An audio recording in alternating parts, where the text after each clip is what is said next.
Magandang araw po sa inyo mga kabuhay. Ito po yung nakaraan po nating episode.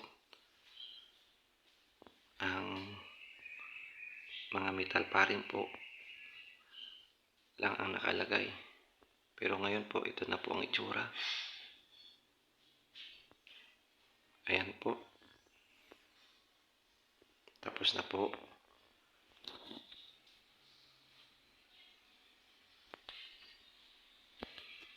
Yan.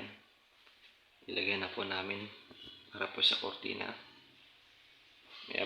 May abang po yan bago po inilagay ang PVC panel. Yan po. Tapos na po yan. Electrical installation na lang po ang kulang. Yan na po lahat. Maraming salamat po sa inyong pong panonood. At subscribe po kayo mga kabuhay. Maraming salamat po. Magandang araw po sa inyo mga